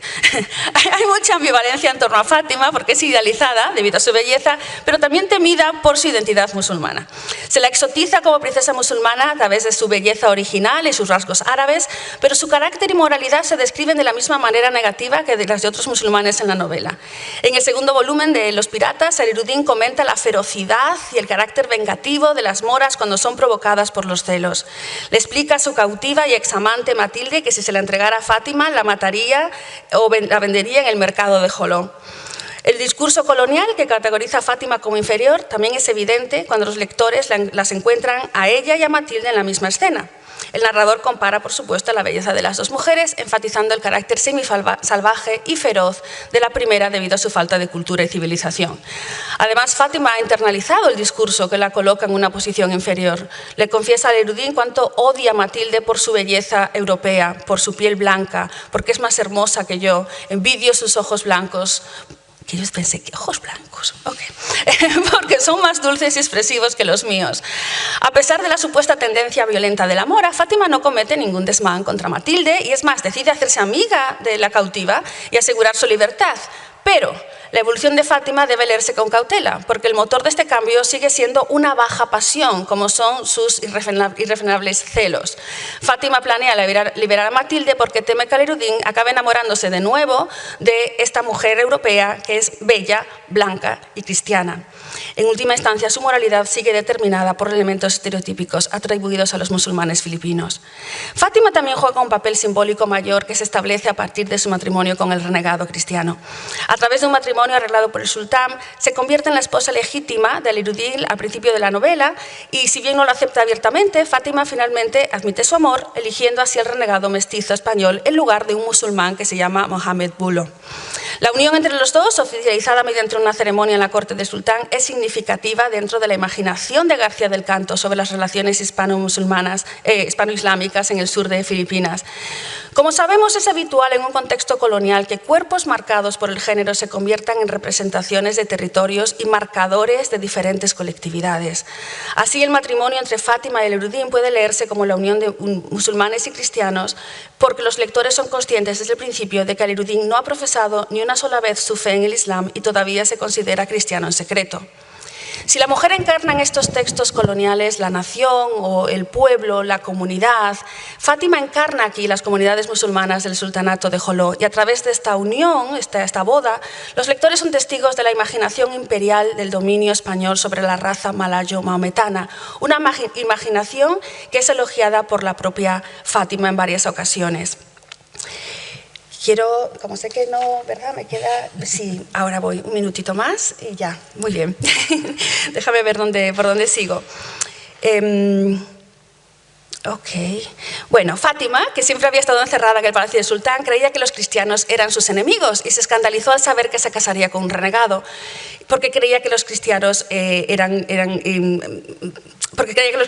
crueles, eran terroríficos, pero también había oído hablar del cariño de los cristianos a sus esposas, de las muchas consideraciones que guardan a todas las mujeres. Como en la nota a pie de página de García del Canto que comenté antes, la superioridad española católica se refuerza en esta dinámica de género dentro del espacio privado, doméstico ahora. Mohammed, pretendiente de Fátima, como moro no se considera capaz de demostrar gentileza hacia las mujeres, porque esta delicadeza no es un rasgo que corresponda a su naturaleza de moro. En última instancia, cuando Al-Erudín muestra esa gentileza, porque no espera hasta que Fátima se enamore de él realmente para tener relaciones sexuales, esto es lo que inspira a Fátima a admitir su amor final por Al-Erudín. Este nuevo amor se convierte en un elemento significativo al final de la novela, y ya estoy acabando. Cuando Al-Erudín pierde la vista, al ser alcanzado por un rayo en el último capítulo, Fátima reza a Dios Todopoderoso, prometiendo su conversión al cristianismo a cambio de la vista de su marido. La escena termina con el narrador describiendo la aparición de un nuevo rayo de luz que ilumina las dos almas que se han salvado, la del renegado y la mora. En el epílogo, aunque Al-Erudín, que se arrepiente de haber abandonado la fe y se refiere ahora a sí mismo como Alberto, sigue ciego, Fátima todavía tiene la intención de convertirse y cumplir su voto. El significado de la conversión de Fátima es doble. En primer lugar, como las mujeres suelen ser consideradas portadoras de la futura generación, la decisión de Fátima de convertirse también se extiende a sus futuros hijos. Ella y los descendientes de Alberto ya no serían parte de las comunidades musulmanas, sino de las cristianas. En segundo lugar, Fátima no es una mora cualquiera. Como hija del sultán de Joló, su cambio de religión implica que el linaje real ya no seguirá las enseñanzas del Islam.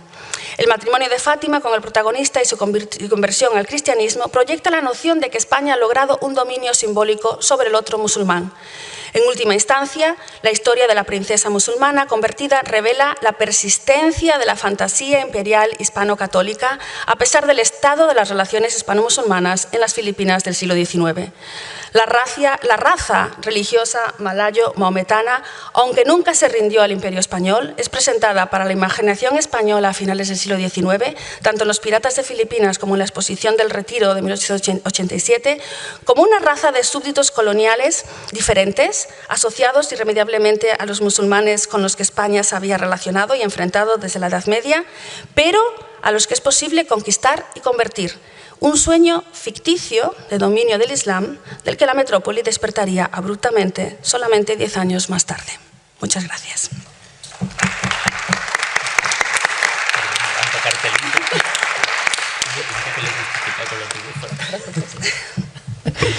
Pues muchísimas gracias, Ana.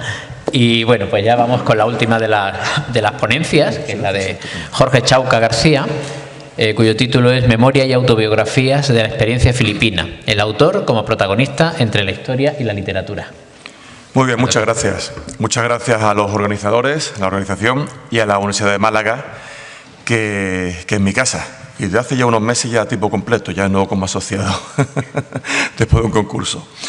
Bueno, yo realmente me dedico a la América española de final del siglo XVIII y principio del XIX, a la independencia. Independencia, revolución, secesión, separación, guerras civiles, emancipación. Soy historiador. La historiografía no se pone de acuerdo en esa variedad. Cada palabra, las palabras crean la realidad, dicen muchos, y realmente hay mucho fondo tras cada palabra, incluso de corrientes intelectuales, políticas, historiográficas. Yo creo que finalmente fue un poco de todo. Pero del hecho de la América continental, de Hispanoamérica, pasé por una serie de cuestiones familiares y también de inclinación personal a la independencia de Filipinas. Creo que hay muchas similitudes, aunque el caso filipino tiene una gran singularidad también por razones de distancia. El factor distancia, como decía Domínguez Ortiz, es básico cuando se habla de la América de la Edad Moderna y que se puede alargar hasta el final del siglo XIX con Filipinas. La distancia es básica, las comunicaciones, simplemente algo tan sencillo como calibrar que al final del siglo XVIII una comunicación de Cádiz llegaba a Lima en 3 meses o 4, indica mucho de la ley se acata pero no se cumple. Claro, es inviable. Si tienes una revuelta en el altiplano tienes que tomar una decisión, no es para 4 meses a una misiva, ¿no? Después, generalmente, el rey pues ratificaba la decisión tomada por el virrey de Lima o el que fuera pertinente en este caso. En Manila más todavía, se ahonda más ese factor distancia.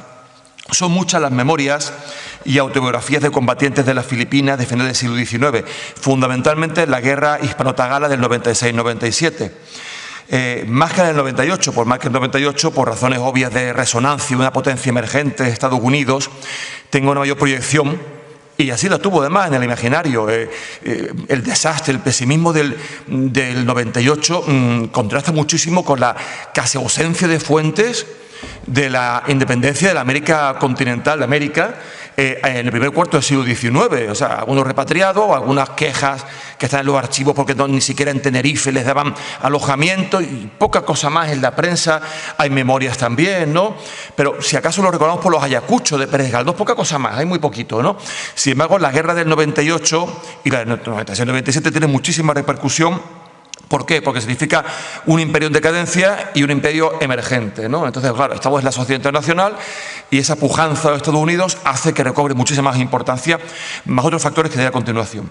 Combatientes, soldados, sobre todo soldados más que oficiales, porque las memorias de capitanes generales son sobre todo a lo largo del siglo XIX, que justifican una labor como capitanes generales del archipiélago. Pero cuando hablamos del 96, 97, incluso 98, son más memorias de suboficiales, de soldados, correspondencia epistolar, cartas de soldados de base. Combatientes, frailes, sobre todo, escribieron a principios del 20, casi de inmediato a su repatriación, a su triste repatriación. Es por ello que resulta más fidedigna su testimonio para la investigación histórica, incluso para el análisis literario también. Algunas de ellas son muy barrocas, ¿no? Me recuerda muchísimo a los memoriales del siglo XVIII, yo que me dedico a ello. Pero aquí no son peticiones de mérito, no son méritos para solicitar ascensos, ¿no? Sino para justificarse, básicamente son todas justificativas. La invención de ese aporte personal, decía, que buscaba la recompensa, está ausente en sus escritos. Yo he trabajado muchísimo en las fronteras de la América española del XVIII y todos son memoriales, informes para ascender. Estoy en la frontera, estoy contra la pachería, o sobre todo yo me dedico al sur, contra el araucano, mapuche, el pehuenche. Soy muy meritorio en mi situación, tengo que ascender. Aquí no se pide ningún tipo de ascenso porque todo estaba ya perdido. Entonces es mucho más justificativo y más sincero, creo yo. No resultaba necesario lanzar una experiencia, sino transmitirla a modo de justificación más que personal, colectiva. No es un ascenso personal de frontera en la América del XVIII, sino una justificación de la generación que ha perdido aquello, ¿no? Tiene un sentido colectivo. Eran textos fedatarios del final de una época, testimonios de una generación finisecular, crepuscular, pesimista, pero a pesar de ello, orgullosa. Yo he añadido que solitariamente orgullosa. Nadie más sintió ese orgullo más que ellos, ¿no? Ni allá ni acá. Y muy críticos sobre lo vivido, más que sobre los resultados. Como sabéis en la península, ellos son críticos sobre lo vivido. Pues si hubiera sido la política, si hubiera, ¿no? Más que los resultados. La nómina es muy extensa. Sus autores difieren sustancialmente en un cotejo con los excombatientes realistas o monarquistas, como dicen en Chile, de la independencia continental. O sea, aquí cogemos textos del 24 al 26 del Callao, San Juan de Ulúa, Chiloé, no tiene nada que ver con estos textos. No digo Valer, que yo me dedico más al 96-97, pero en general, ¿no? De estos prisioneros repatriados después, etcétera. Pero domina más la amargura, el descontento, el decaimiento. Habrá que esperar una segunda generación, ya a principios del 20, del 1210 al 20, segundo decenio, para que haya un regeneracionismo optimista. Muchos de ellos se incardinan en la administración y ellos hacen textos netamente regeneracionistas, pero ya son optimistas, ¿no? Esta primera generación, y sobre todo los militares y frailes, son netamente pesimistas. La reconstrucción biográfica de la derrota individual y colectiva es interesante en textos impresos y en cartas.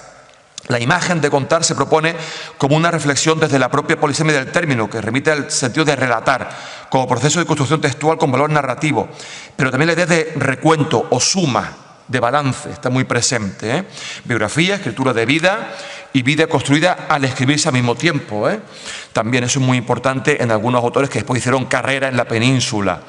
Menos que los del primer cuarto del siglo XIX. Se ha hablado mucho por lo de Galdós. Bueno, es que fue una vida desgraciada, ¿no? Casi todos los que vinieron de Chiloé, de Lima, después tuvieron el gobierno militar en Almería, el gobierno militar en la montaña. Le fue muy bien, no le fue nada mal en absoluto. En relación además fueron reconocidos, estos no. En relación a su emergente noción de posteridad y de manera paulatina pero creciente una voluntad de presencia colectiva para la construcción de una imagen de valor individual y generacional. Hay mucha camaradería en los textos, sin grandes pretensiones literarias, pero sí testimoniales. Es una reivindicación de una generación. En las memorias, pongo un texto de un fraile y un texto militar solamente por cuestiones de tiempo. En las memorias de un prisionero durante la Revolución Filipina, Madrid 1901, o sea, son muy inmediatas a la mayoría, del padre José Rodríguez de Prada, misionero agustino, hubo muchos agustinos desde el 16, podemos leer en su frontispicio el epílogo, la carta de su hermano, que a la sazón era el director del Observatorio del Vaticano, o sea, tenía una situación alzada, importante en Roma, y dice sobre su hermano: mi distinguido amigo y compañero, cuando por la desastrosa pérdida de nuestras hermosas colonias filipinas, término colores también se debate mucho hoy en día.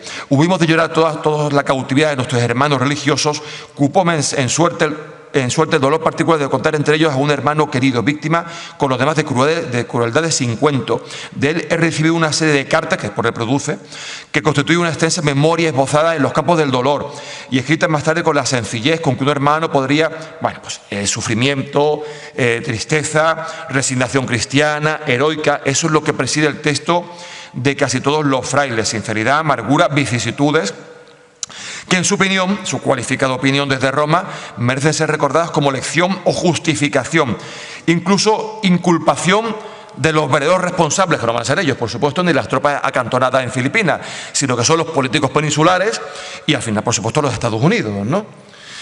No aparece, sin embargo, esa profusión de términos peyorativos que sí se dan en Cuba, de tocineros, de yanqui, no, aquí la terminología va por otro lado. Tanto el padre Ángel, en las palabras anteriores citadas, como su hermano José, escriben para fijar un relato triste, melancólico, desengañado de los hechos o de lo vivido en primera persona. El padre José, en una carta primera fraternal, escribe a su hermano en Roma: mi querido hermano, aunque tenía el propósito de tender un tupido velo sobre sucesos, hoy quebranto aquel propósito para dar gusto a un hermano que, una especie de aletheia griega, ¿no? Pues voy a desvelar el velo, que se vea la verdad, porque si no va a quedar oculta.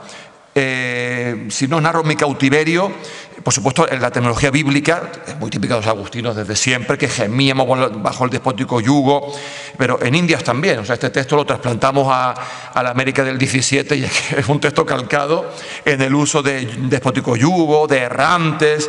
Es curioso por ahí, ¿no?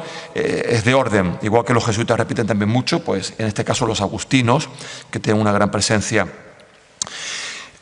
Lo más sublime no es el silencio, sino hablar. Y hablar también no solo de un cautiverio físico, sino de un cautiverio moral, ¿no? Y las citas, por este caso de Santa Teresa también, ¿no? Ese cautiverio moral, esa morada interior, hay que desvelarla, hay que decir la verdad. Es casi un imperativo ciceroniano del historiador, ¿no? Hay que decir la verdad, no hay que ocultar una parte. Es una profesión deontológica, ¿no? La de los misioneros. Y recuerdo muchísimo, en América del siglo XVIII se leyó muchísimo a Cícero. Son afortunadas las comparaciones que se hacen con el Imperio Español y Roma en el 18, no hay nada más que ver las bibliotecas de todos los ilustrados, y no digo de aquí, sino los de allá también, y Cicerón es omnipresente, ¿no? Entonces ese sentido de responsabilidad, etcétera, aparece también fijado aquí. Optó entonces el agustino por dar visibilidad a lo ocurrido, no silencio, y lo hizo en tonos bíblicos, muy hispánico por otra parte, invocar la atención ciceroniana, etcétera, y es un alegato a la historia imperial ya ida. Y me recordaba mucho un artículo que publicó recientemente en Araucaria, en el siglo XVIII, una lucha a favor de la reputación hispana por ilustrados, que se ha olvidado mucho, en contra de lo que hoy en día se llama leyenda negra, que entonces tampoco se llamaba así, estricto sensu, ¿no? Pero bueno, desde Fernando Herrera en el siglo XV ya estaba hablando que los italianos hablan más de España, etcétera, etcétera. Pero esa búsqueda de un tiempo perdido que aparece en los regeneracionistas, pues ya aparece también aquí en los proto-regeneracionistas de las islas. Es que muchas veces cuando analizamos la historia compartida vamos siempre a los grandes personajes peninsulares, ¿no? Y no cogemos ilustrados americanos o regeneracionistas filipinos, ¿no? Vamos siempre a lo peninsular. Creo que debemos construir una España o una historia del mundo hispánico desde la periferia, no siempre desde la meseta. Yo luego estoy siempre con eso. Lo tengo muy claro por Juan Bautista Muñoz, por Campos Manes, por el malagueño José de Galvez, etcétera, ¿no? Nos dice: España ha sido engañada por españoles degenerados, sin conciencia, cito, esa es la virtud o el vicio de los historiadores, y sin dignidad. Las naciones envidiosas, eso está presente desde el siglo XVI, la envidia es omnipresente en todos los textos que luchan por la reputación hispana, ¿no? Las naciones envidiosas de sus tradicionales glorias le tendieron el lazo en que incautamente cayó envuelta, perdiendo para siempre su honor, laureles. Bueno, estas frases tan barrocas. Decía antes que es un texto plenamente barroco del 17, del 18, del barroco tardío también. Y los frailes salieron del fondo, ellos sí lo sabían, eran conscientes sobre el terreno, ellos estaban sobre el terreno y sabían lo que iba a pasar, pero no se le hizo caso. No se le hizo caso porque las degeneradas élites políticas de la península siempre la exculpación y la inculpación del lejano. O sea, es que la lejanía es de ida y vuelta, no solo de Filipinas con respecto a la península, es que Filipinas, la lejanía es la península, ¿no? Igual que pasaba en América, literalmente. Estoy acortando mucho la cita. Otra idea de fuerza será la resistencia a pesar del abandono. La incomprensión anexa al heroísmo son claves aquí. No solamente la resignación, sino la actitud heroica que han tenido, junto a frailes, soldados, por supuesto, son más abundantes incluso, aunque en el tema de los soldados es sobre todo más la correspondencia epistolar, son más cartas privadas, ¿no? Que tiene una gran diferencia una carta privada de un texto impreso, evidentemente, por su intencionalidad, etcétera, etcétera. Las fuentes epistolares íntimas, sinceras, las familiares, amigos, son denunciatorias de sus condiciones de vida y defensivas de que hemos hecho lo que hemos podido. Un ejemplo, una compilación muy reciente, son las guerras de Cuba y Filipinas contadas por los soldados del pueblo, de un historiador vasco, Manuel Montero García. Aquí aflora la moral del soldado, la alta moral hasta el último momento, la construcción de un yo autobiográfico que después deviene en el desastre en un nosotros, que es una forma de subsumir la culpa entre todos, ¿no? La aceptación de la lejana guerra, los valores militares, del honor, la valentía, pero desprovisto de un tono patriótico. Eso lo encontraremos sobre todo en las relaciones, memorias de capitanes generales, pero no en el soldado de a pie. O sea, hablan de sufrimiento, de valores militares, tal, pero el tono patriótico está ausente en sus cartas, más vivencial sobre todo. También hay que tener en cuenta también que va dirigida a las familias, lo cual no quiere decir que menoscabaran la gran confianza que incautos tenían en la victoria, que fue decreciendo evidentemente. En 1902 este autor escribe un libro, hay un libro, de un militar, Ricardo Burguete, impreso en Barcelona, muy importante también por todos los colectivos que fueron desde Barcelona, toda la ruta de Barcelona, vapores, Suez hasta Manila. Entonces es diferente al extremeño, es diferente a la carta del extremeño. Yo me centro, por cuestiones de tiempo, en este autor catalán y dice que la guerra, más la exclamación aparece mucho en sus textos, las exclamaciones siempre, ¿no? Las interrogaciones, la guerra, Filipinas, memorias de un herido, cautivos, heridos, prisioneros, eso siempre, eso es omnipresente, signos de exclamación en las memorias. Burguete relataba un penoso largo viaje, la novena vida en campaña, las crueldades recíprocas, tiene también un alarde de empatía, pero bueno, eso es tradicional ya desde la arcilla, desde la araucana, ¿no? Pero claro, el caso de la araucana es decir, mira, son tan belicosos y yo les he ganado, así a ver qué me das. Tener una intencionalidad, pero aquí la intencionalidad no está por ninguna parte. O sea, yo lo veo mucho más sincero que si no vamos a toda la tratadística, la cronística anterior hispánica. Y nos dice este militar, esta queja al olvido, los gobiernos alardean de programas regeneradores, los metropolitanos. No consignan en lo suyo la labor de glorificar en lo sucesivo la memoria de los soldados muertos. No merece ante nosotros un instante de atención esta labor, con tanto incomprendida por el jefe de otros estados. Francia conmemora en monumentos cada uno de sus derrotas, y allí donde no alcanza el laurel, sirve el que responde tributo y recuerdo. Bueno, hace un cotejo con Francia, con el olvido, recuerdo, etcétera. Por supuesto, los españoles salen mal parados. Es un elocuente exponente del sentimiento de una generación orgullosa, pero que se ve perdida, olvidada, desasistida, aunque no resignada. Por ello escribe testimonios que quede constancia. Eso es muy hispánico también. Desde la conquista, que por cierto, en 1576 hay una real ordenanza de Felipe II que se prohíbe ya utilizar el término conquista y que se sustituye por pacificación, con intereses políticos. Siglo XVIII se retoma la palabra conquista cuando hay esa lucha reputacional, ¿no? Pero está marcadamente es una doctrina oficial del rey. Concluyo. Poco tiempo antes de morir, el primer presidente de la República Filipina, Emilio Aguinaldo, recordaba en una entrevista periodística publicada en blanco y negro, hablo de final de enero, febrero del 64, por cierto, con Luis María Alsom, curioso, pero en el 64 era un joven periodista todavía, ¿no? Y blanco y negro, por supuesto. Y desde recuerdo, reconocimiento, le dice Emilio Aguinaldo a Anson, poquito antes de morir, y ya sabemos, volviendo al tema hispánico y la verdad de la muerte, de la vida, que es un momento, un tramo vital de máxima sinceridad. Le dice, cito, me recibió Aguinaldo con estas palabras: ah, cuánto me alegro de que haya venido. Yo quería que viniese un escritor español, porque la mandaba mucho, y decía, bueno, es que solamente, creo que era Madariaga, me hace caso, nadie más. Hablamos un rato de España. Aguinaldo se expresaba en un perfecto castellano, incluso hay mensajes grabados. Nunca además aprendió inglés, lo cual resulta inverosímil en las Filipinas actual, hablo del 64, donde uno solo se puede entender en tagalo o en inglés. Yo le enseñé unos ejemplares de ABC que él tomó pausadamente, con una veneración que me sorprendió. La madre patria, dijo, y yo sentí un nudo en la garganta.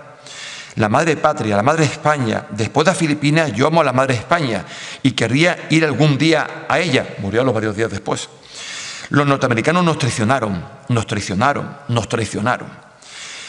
Dolores Elizalde, que se ha nombrado hace un rato, cuando fue comisario de una exposición en 2011 entre España y Filipinas, José Rizal, escritor, dijo una frase que yo he citado y me gusta mucho. Porque es una gran divergencia con respecto a, no digamos al caso, bueno, el caso ya sacralizado de Bolívar, San Martín, que tanto se está, yo diría que incluso deconstruyendo hoy en día, y justamente porque se lo merecen, son cultos paganos, ¿no?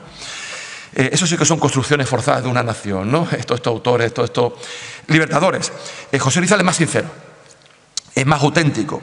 Dice, José Rizal luchó, María Dolores Elizalde, por la igualdad de los filipinos, para que se acabara con la discriminación. Todos formaban parte de un mismo imperio y lo que querían eran los mismos derechos, representación parlamentaria, igualdad, reformas. Pienso que era un hombre admirable y no un enemigo de España, que luchaba por una serie de ideas que parecen justas.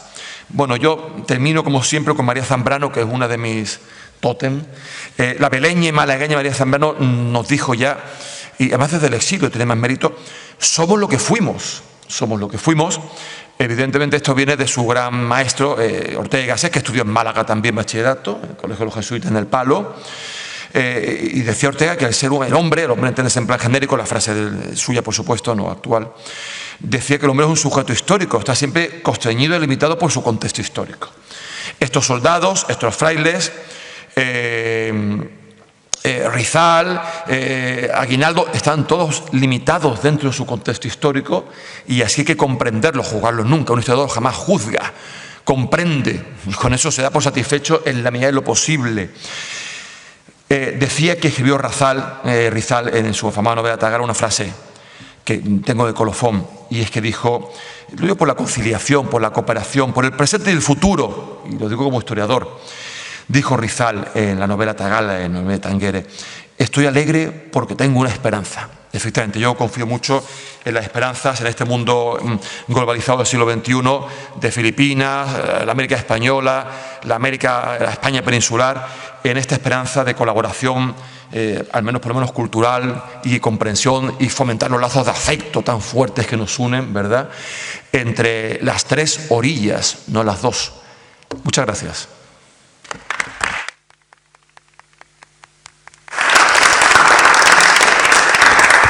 Pues muchas gracias, Jorge, muchas gracias a los cuatro intervinientes, por vuestras brillantes intervenciones. Y bueno, creo que tenemos unos minutitos pues para plantearles a los intervinientes alguna duda, alguna inquietud que tengan ustedes a bien. Así que sin más, pues abrimos un turno de preguntas. Sí. Bueno, solo los comentarios, ¿no? Y respuestas. Perdón, Viene ya el micrófono, muchas gracias.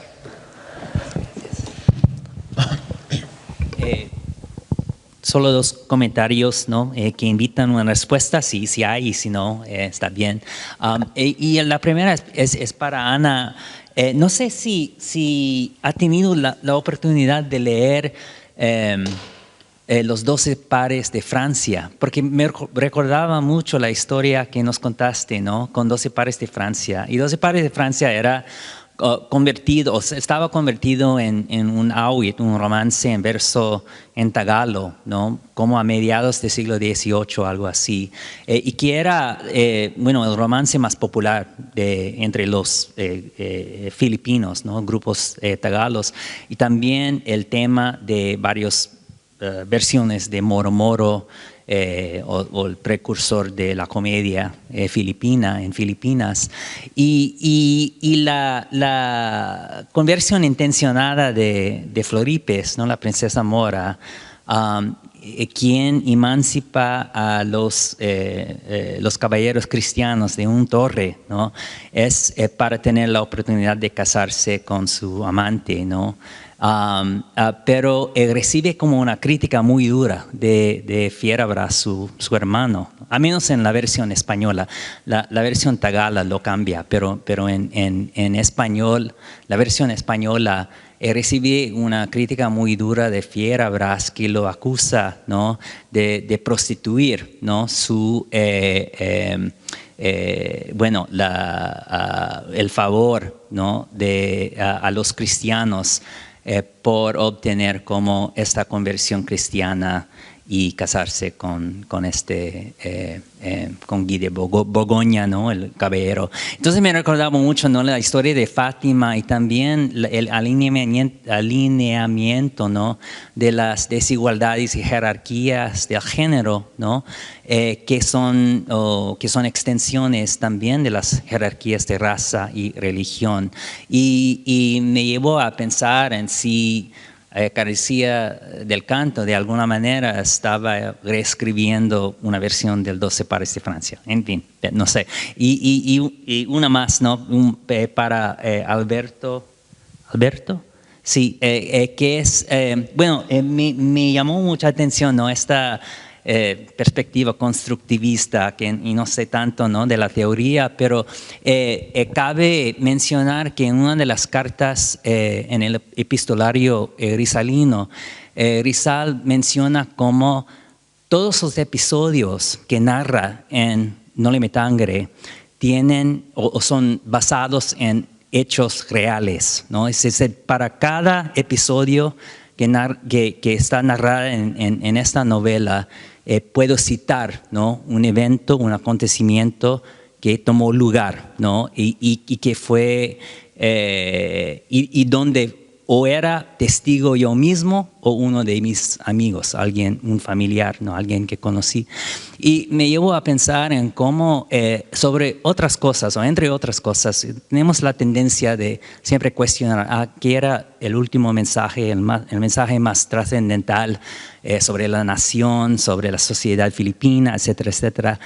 Hay en estas novelas, mientras que nos falta otro aspecto, ¿no?, que me parece fundamental en las novelas de Rizal, es que eran como una caja de herramientas para el público filipino. ¿Para qué? Para tener la capacidad de tomar decisiones sobre situaciones éticas, ¿no? Y el poder o la capacidad de tomar decisiones es precisamente lo que no eran permitidos hacer a lo largo de los 3 siglos de la colonización, ¿no? Entonces era, entre otras cosas, ¿no?, como ya dije, como una caja de herramientas, ¿no?, para pensar para sí mismos y también tomar decisiones. Entonces, no sé si tiene que ver o si está relacionado con este concepto del constructivismo, ¿no?, que has desarrollado, pero sería interesante ponerlos en conversación. Gracias. Gracias por la pregunta, Jody. Y mira, si esto fuera un trabajo, un artículo, un libro, etcétera, tendría una nota a pie de página abajo explicando cosas como lo que tú me acabas de preguntar. O sea, esto es casi como un topos, ¿no? Un topos literario que surge en muchas tradiciones, etcétera, el renegado, la otra, ¿verdad? O sea, esto podría, a mí me hace pensar en muchas cosas, me hace pensar en los 12 pares, por supuesto, me hace pensar incluso en la historia del cautivo, en el Quijote, de otra manera, ¿verdad? La figura del renegado es una figura muy atractiva, es muy atractiva literariamente, y en los textos que yo he estudiado cuando me centré más en el Mediterráneo, etcétera, el renegado tiene un potencial porque tiene muchos elementos, es el otro que es el yo, es el yo otro. Entonces, y con esa figura se juegan muchísimas tradiciones literarias acerca de cómo se relaciona entonces con los de su mundo original, con los del Nuevo Mundo, etcétera, etcétera. Y ya no solamente el renegado, sino la pareja de la musulmana y el cristiano, porque Alerudín en el fondo siempre es cristiano, ¿verdad?, aunque se hace musulmán. eso también es un topos que aparece, ahí sí que tenemos al cautivo y a Zoraida y a, bueno, y a muchos más, ¿no? Entonces, claro, esto tendría la formación de García del Canto, yo en este momento no la conozco tanto, pero no me extrañaría nada que conociera, por supuesto, o este texto u otros similares, ¿no? Y habría que dar una explicación de cuál es la tradición dentro de la literatura española, por ejemplo, de estas situaciones que él de alguna manera reproduce o reescribe en esta obra. Lo que no conocía es la referencia que me das en tagalo, y esa es con la que me quiero también quedar, porque me dices además que le da como un giro, ¿no? Las princesas moras son siempre las heroínas, claro. Eran los protagonistas. Claro, es una subversión, claramente, ¿verdad? También estoy estudiando el Moro Moro para otras partes de mi libro, etcétera, y efectivamente a mí me gusta esa parte subversiva que tiene este género, ¿verdad? Entonces, claro, por supuesto, o sea, hay tanto ahí. Yo creo que la cuestión del género también, del género y la raza, y cómo las jerarquías de género y raza de alguna manera funcionan juntas, es muy interesante para mí. Yo creo que en ese sentido esta obra, como otras muchas, no es tan inquietante, no pretende crear inquietud, pretende, yo creo, que crear calma y sosiego acerca de las identidades, porque tenemos, digamos que tanto la categoría de género como la categoría de raza, si establecemos la jerarquía que tenían en este momento los lectores potenciales de esta obra, el lugar más alto en la jerarquía de género y en la de raza o religión la tiene él, la tiene Alberto Herudín. A mí me interesan mucho las situaciones en que esas dos jerarquías se entrecruzan, en que la figura, digamos, de superior, por supuesto con todas las comillas posibles, a nivel racial, no es por ejemplo, la mujer. ¿Por qué tenemos menos presencia de la mujer cristiana y el musulmán, por ejemplo? No solamente en Filipinas, en esta época, sino en general en todos los textos que presentan este tipo de relaciones. Porque eso es muy inquietante. Porque ahí hay como un cruce digamos, como un desajuste en las jerarquías. Es quien tiene la superioridad racial o religiosa no la tiene a nivel de género, y ahí es donde las cosas chirrían, y no es la intención que yo creo que García del Canto. ¿Quién soy yo? ¿Verdad? Como digo yo siempre, ¿quién soy yo para saber la intención de nadie, menos de un autor del siglo XIX? Pero sí que me parece a mí leer entre líneas, ¿no?, que lo que intenta es ofrecer como una realidad pues controlable, fácil de controlar. Entonces todo parece que cae en orden. De todas maneras, hay más matices que podría explicar y que lo haré en el capítulo del libro, porque sí que hay momentos de mucha... creo que tú conoces mi trabajo sobre Combés, por ejemplo, la historia de Mindanao.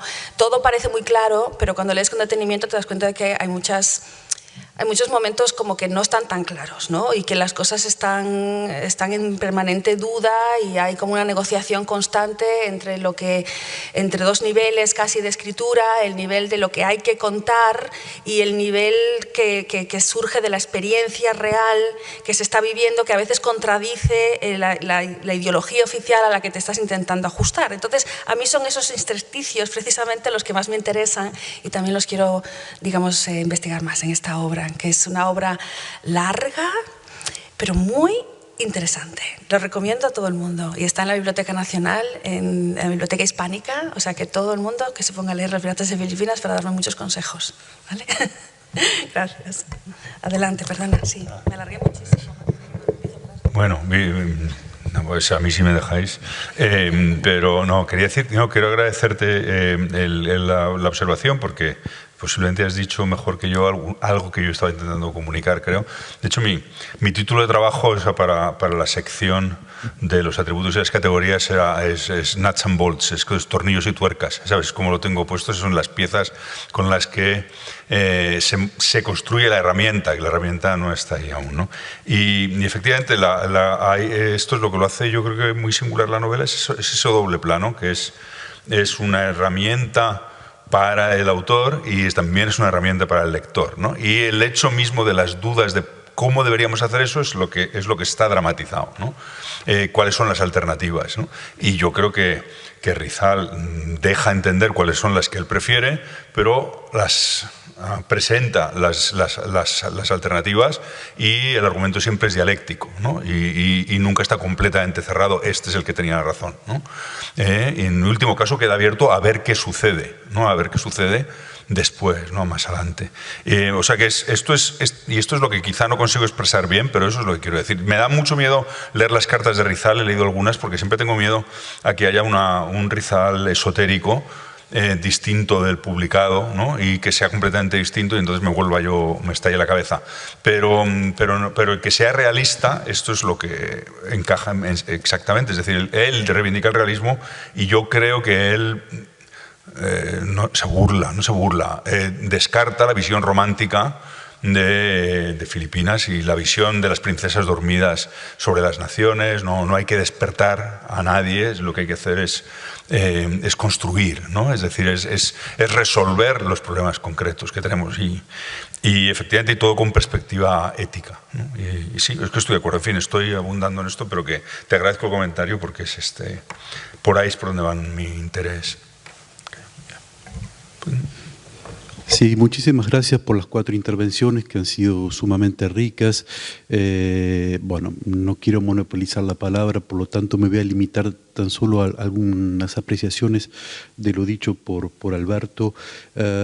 Me pareció sumamente instructiva tu ponencia, porque no pude dejar de pensar a lo largo de tu disertación justamente sobre los múltiples paralelismos que pueden establecerse con respecto a la América hispánica o Hispanoamérica tras la independencia, en donde siempre se dice, casi es un cliché, que en historia política, que el Estado antecede a la nación en Hispanoamérica, es decir, que el momento en que se forja las independencias, tras la guerra de independencia entre 1808 y 1824, los nuevos estados americanos en realidad no tenían una idea de nación. La nación recién empieza a forjarse desde el Estado como una política proactiva desde las altas esferas del Estado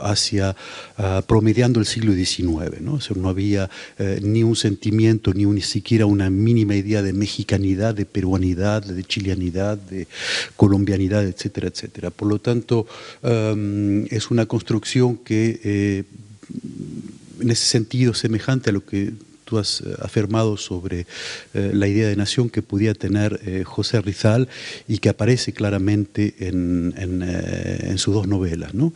En ese sentido, comparto que en las novelas, estas 2 novelas de Rizal, haya una idea de nación quizá en devenir, pero que todavía no está lejos de ser acabada, que todavía no es una realidad. Después hay también otras cuestiones que tienen que ver con la cuestión de la lengua, y creo que en gran medida hubo distintos modelos de Estado-Nación que se fueron consolidando o no a lo largo del siglo XIX, y uno de los modelos, en todo caso, que en Hispanoamérica tuvo muchísima fuerza es el modelo herderiano, de Herder, el filósofo y teólogo alemán, quien afirmaba que una nación es un pueblo en un territorio con una lengua común. Y es lo que de algún modo en ciertos países, ciertos estados, especialmente en Hispanoamérica, se forjó con la idea de la centralidad de la lengua castellana, en el caso de Hispanoamérica, como denominador común de la idea de futura idea de nación. Pero otra cuestión que tiene que ver, tú has hablado un poco la idea moderna de nación, yo diría de Estado-nación, que no solamente se basa en el principio de individuos libres, sino lo fundamental no es de individuos, sino de ciudadanos libres. Y el concepto de ciudadanía es inherente a la idea de nación moderna, sin ciudadanos con plenos derechos políticos no hay nación posible, porque no habría libre albedrío. Creo que hacías eso alusión cuando habías referido al tema también de educación, es decir, que hay que crear el ciudadano para crear la nación. Pero me pareció sumamente rico y una vez más permite tus apreciaciones observar las inmensas evoluciones casi paralelas con ciertas décadas de retraso a menudo que puede haber entre el caso filipino y los casos, los ejemplos hispanoamericanos.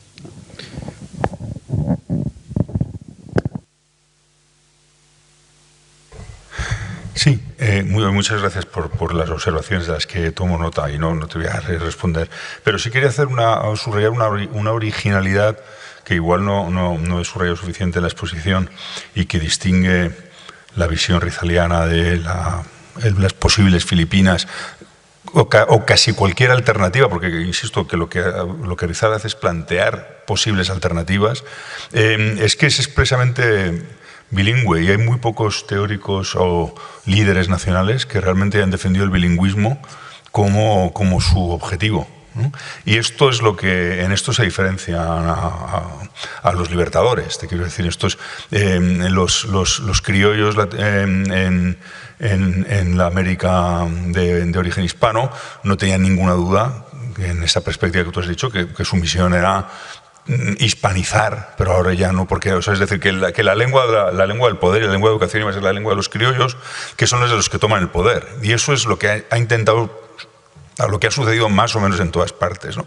Y en Asia las situaciones han sido más complejas, ¿no? Porque la India y Pakistán se han tenido que quedar con el inglés, porque no había, es decir, porque el hindi nunca pudo ser una lengua suficientemente, es decir, porque hay una resistencia que, por cierto, en Filipinas no observamos al tagalo, ¿no? a que se imponga la lengua de los que se liberaron, ¿no? Los tamiles en el sur se han negado siempre a que el hindi sea la única lengua oficial, que cumpliría un poco el papel del tagalo aquí, ¿no? Y hasta cierto punto en Indonesia ha pasado algo igual, porque en Indonesia sí que se anticiparon y evitaron, bueno, pues echaron manos de una lengua que no era la de nadie, ¿no? El Bahasa Indonesia, que era básicamente el marayo, ¿no? Y entonces pues también hicieron un proyecto nacional inicial, ya desde el principio multilingüe, ¿no? Y es quizá el único caso de éxito, con la salvedad que la posterior evolución es un poco más siniestra, porque luego impusieron, por ejemplo, el indonesio a los de Timor, ¿no? Para extirpar completamente el portugués, y los sometieron, de hecho, a vejaciones culturales, etc. Pero bueno, inicialmente es pluricultural, ¿no? Y el hecho es que en Rizal, desde el principio, ¿no? El objetivo es tener una lengua política que no es una lengua cultural. Es decir, es disociar la necesidad de crear una comunidad política capaz de deliberar, capaz de enfrentarse a las situaciones morales con un lenguaje común, a los problemas con un lenguaje común, que es lo que estábamos diciendo. Es decir, que esas herramientas sean compartidas, el dar ese instrumento, y la nacionalidad cultural o la lengua, ¿no? Que él desde el principio le exige que se debe respetar la suya, que es el tagalo, y otras, ¿no? Él no habla mucho de otras lenguas, pero él entiende, porque aquí en Madrid, allí en Madrid, perdón, con los malagueños que enseguida, él trata con personas que no son, con algunos filipinos que no son de lengua tagala, ¿no? Y él escribe algunas cosas, él traduce, ¿no? Para los filipinos él traduce tagalo, y él traduce es decir, para los indios, por así decirlo, les traduce el Guillermo Tell, ¿no? Para introducir el lenguaje de la libertad política, etcétera, ¿no? En el contexto en un teatro, ¿no? Y no les habla en español. Es decir, él específicamente, en su rechazo a las posturas de Simón sobre etnolingüísticas, él lo que está defendiendo, y como líder, digamos, nacional es único, es que tienen que estar las dos lenguas, ¿no? Tienen que estar las dos lenguas, y eso es lo que es singular, y yo creo que eso lo diferencia, pero simplemente porque llega mucho más tarde. Es decir, él ha tenido la experiencia de cómo han sido los procesos de construcción nacional en América Latina y en Europa, ¿no? De los despertares nacionales, y su reflexión es ya posterior, es claramente una generación posterior en esto. Y también estoy hablando muchísimo, perdón. Ya, córtenme. Bueno, no sé si hay alguna otra pregunta, algún comentario, alguna reflexión que quieran compartir. Estoy cansadísimo. Pues entonces, si les parece, agradezco en nombre de la organización pues este ratito compartido y hacemos un descanso de unos minutitos. En breves minutos pues ya procederemos a la clausura del Congreso. Muchísimas gracias.